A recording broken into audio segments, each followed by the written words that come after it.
displacing humans.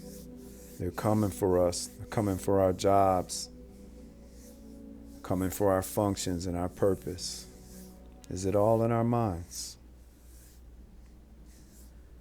Let's get it. Robots displacing human jobs will not be the only thing that gets displaced.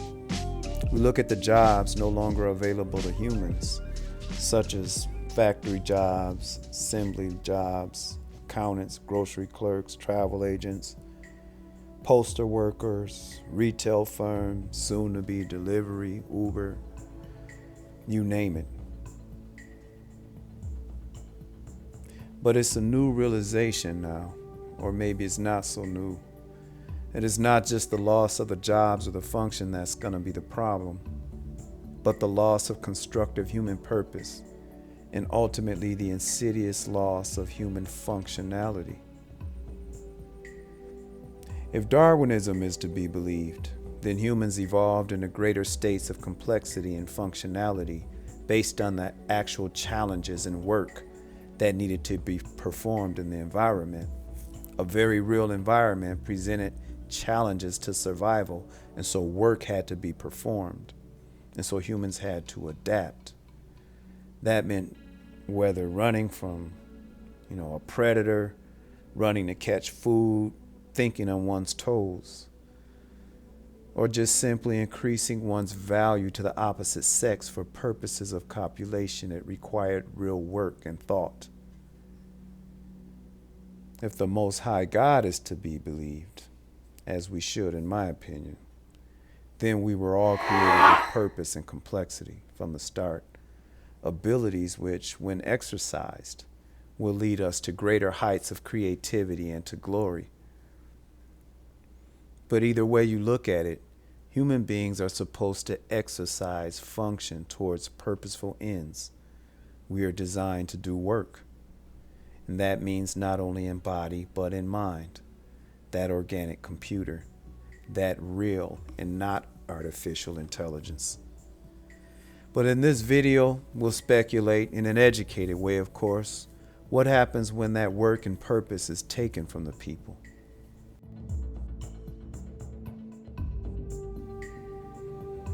AI displacing jobs will have a devastating ramification for the economy because the whole point of enterprises and investing in AI systems is to cut the costs related to the human capital. That is to say, cut fair wages, cut vacation, cut health benefits, etc. And as more anti-human labor is used, where will these paid benefits come from for the real human beings? Well, the short answer is nowhere. Though that anti-hero, the notorious BHG, commented that robots should be made to pay taxes. This is a rhetorical and nonsensical statement at best, since robots don't even own their own labor or profit, and the body corporation would be the one to actually pay the additional taxes, which is a non-starter. The basic health benefits and livable wages, if they're not earned by people from work and purpose, would otherwise come from the government. But in a system where there is less taxable income, then the taxes would need to come from big corporations. Big corporations have invested the last 100 years or more perfecting the arts and the science of tax shelters, of offshore accounts, of outsourcing labor to second and third world countries, and even child labor, and investing in prison labor and penal laws to support that system. All of this in efforts to avoid operating costs and taxes associated with human workers.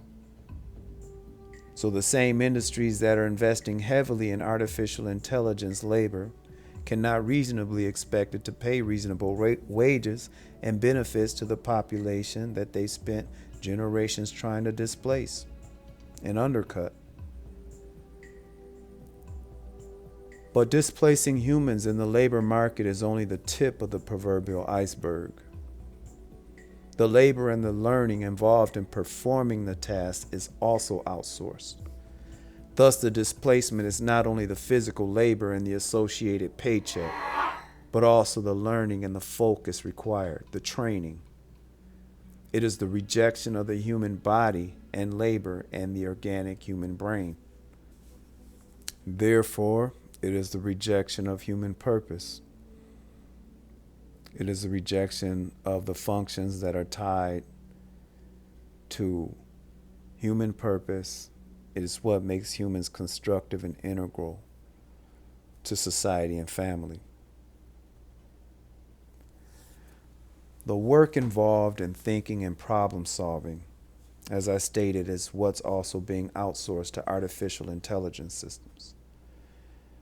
When you as a person stop using certain skills or muscles, they get weak. You develop what's called atrophy. It's not like riding a bike when your muscles have never been trained to ride one, when they've never had to ride one and your brain has never had to strike that balance. And if you've never been trained to ride a bike, then you understand this. The brain develops throughout our youth and beyond, establishing neural connections based on the calculations and labor it is tasked to perform as it grows. A child that is raised a warrior will have different synapses patterns than if that same child had been raised to be a chess master, for example, or a musician. What happens when that same child is raised to learn neither? Never taught to play an instrument? What if that artificial intelligence system played the chess and fought the battles and provided the synthesizers?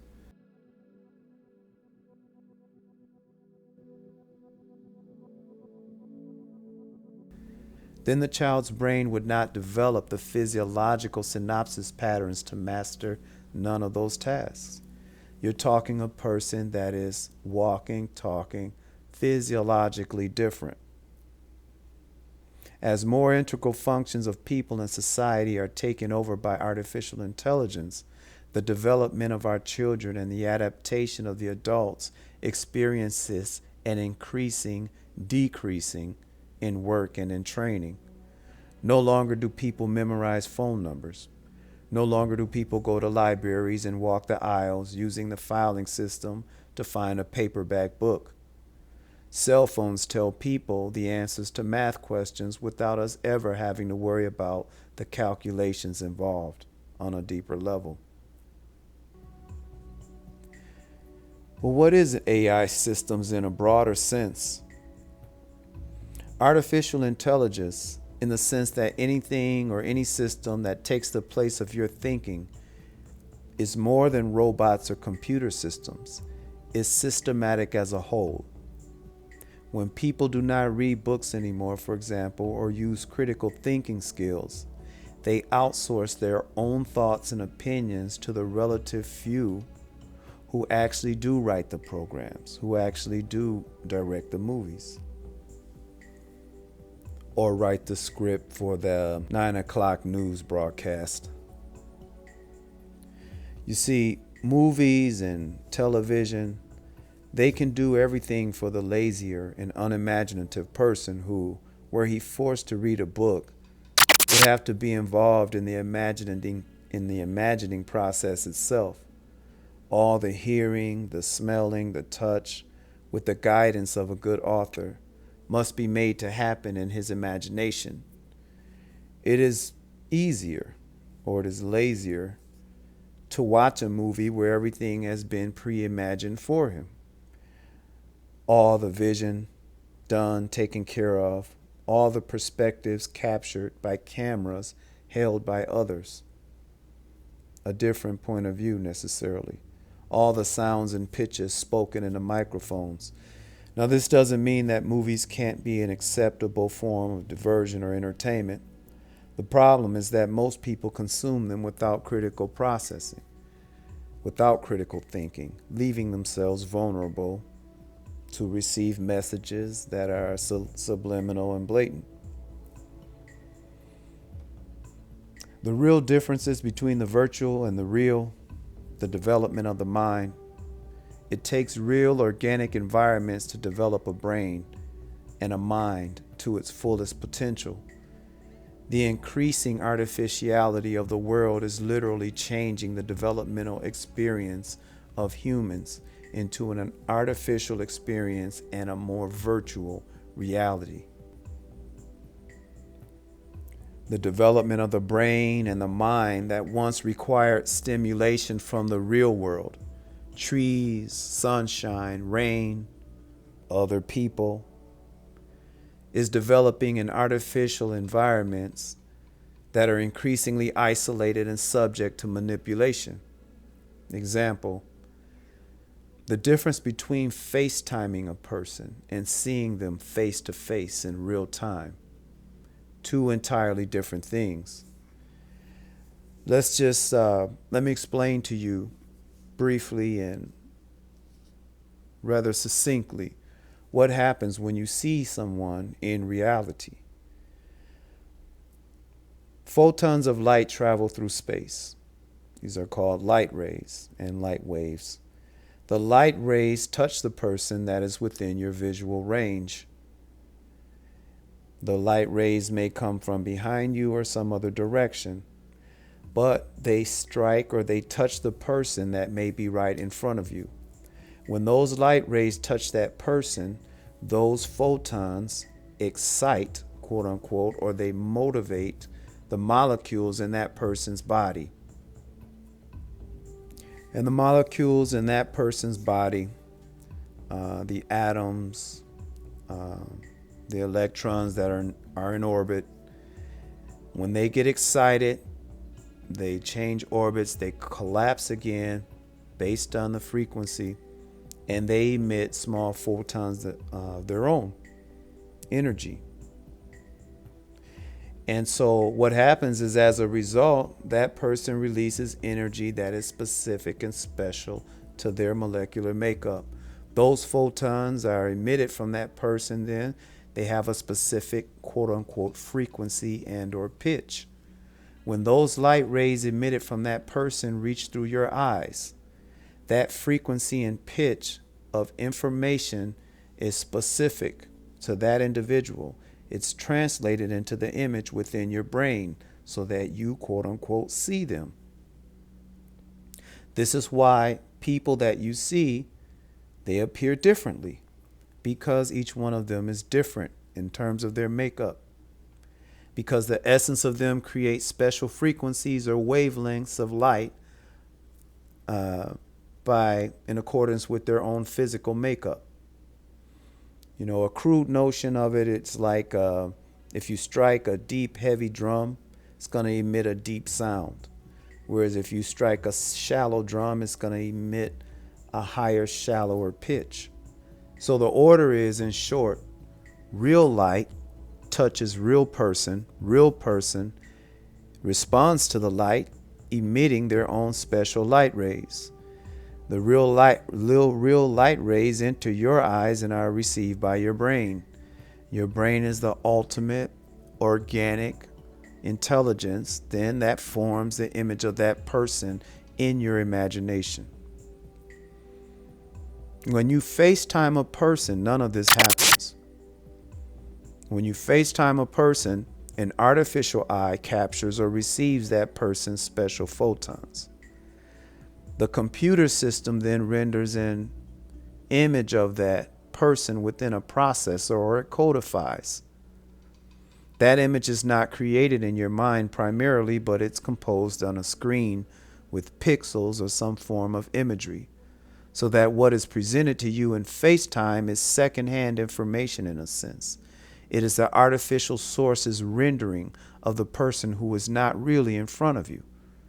And you're not really seeing the light rays that come from that person. You're seeing the artificial light that is generated within the computer screen or your cell phone module. This is why artificial photos and video captures can be photoshopped or changed, and you have no real way of knowing. So far, a real person doesn't Photoshop themselves right before your eyes. It's as if someone writes a message for you, and your father, for example, Your father writes you a letter, and instead of reading it for yourself, you have to wait for someone else, an artificial intelligence or other person, to be in front of your father, take that message, read it before you do, then decide what the best way to rewrite the message will be. They'll rewrite it into some other form and then reinterpret it for you before you ever lay your eyes on it. All the ink, the paper, the handwriting of your father, even his fingerprints have all been erased from the equation. The point is that it's not the actual message written in the hand of your father at all. You cannot even be certain that it's precisely what he said, and that it hasn't been altered. The voice of real people, the essence of the light that comes from them, these mediums carry information in reality. You can no more be with a person virtually on FaceTime than you can see a videoscape of a refreshing waterfall, quenching your thirst or caressing your mind. In fact, that waterfall could have disappeared, years ago, could just be a recording. And although you may feel somewhat satisfied watching video captures of beautiful landscapes, beautiful people, you cannot know what's missing until you get out and spend time with nature in reality. The point is that these real mediums, the presence of nature, of rain and sunshine, the presence of each other, is being avoided, is being outsourced to screens and to applications.